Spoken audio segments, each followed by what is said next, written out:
आज बच्चों मैं आप लोगों को दोहा छंद का बताऊंगी कि दोहा छंद किसको बोलते हैं। दोहा छंद बच्चों अर्ध सम्मात्रिक छंद है। अर्ध सम्मात्रिक का मतलब होता है इसके प्रत्येक चरण की मात्राएं जो होती है बच्चों समान नहीं होती है, उसको अर्ध सम्मात्रिक बोलते हैं। जैसे चौपाई क्या है, मात्रिक छंद है।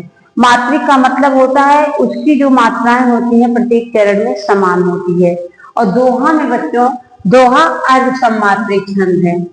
दोहा छंद क्या है? अर्ध सम्मात्रिक छंद है। अर्ध सम्मात्रिक छंद है। अर्ध सम्मात्रिक छंद है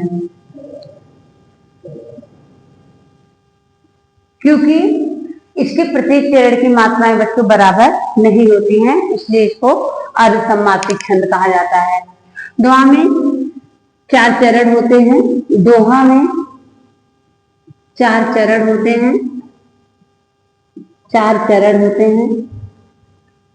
4 चरण होते हैं।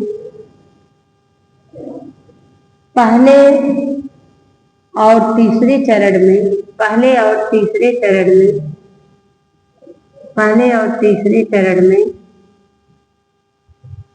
13-13 मात्राएं होती हैं। 13-13 मात्राएं होती हैं। दूसरे और चौथे चरण में, दूसरे और चौथे चरण में, दूसरे और चौथे चरण में 11-11 मात्राएं होती हैं। 11-11 मात्राएं होती हैं। मतलब पहले और तीसरे चरण में 13-13 मात्राएं, दूसरे और चौथे चरण में 11-11 मात्राएं, इसलिए इसको अर्ध सम्मात्रिक छंद बोला जाता है। मतलब प्रत्येक चरण की मात्राएं बच्चों बराबर नहीं होती हैं। अर्ध सम्मात्रिक का मतलब यही होता है।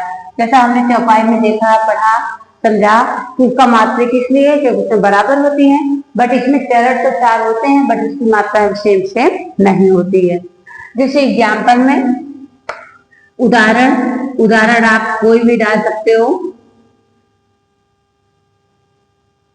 जैसे गुरु गोविंद दो खड़े, गुरु गोविंद दो खड़े, गुरु गोविंद दो खड़े, काके लागू पाए, काके लागू पाए, बलिहारी गुरु आपड़े, बलिहारी गुरु आपड़े, गोविंद दियो बताए, गोविंद दियो बताए। तो आप कबीर रहीम किसी का भी दोहा बता सकते हो। जैसे रहीमन पानी राख के बिन पानी सब सुन, और पानी गए ना उबरे मोती मानस सुन।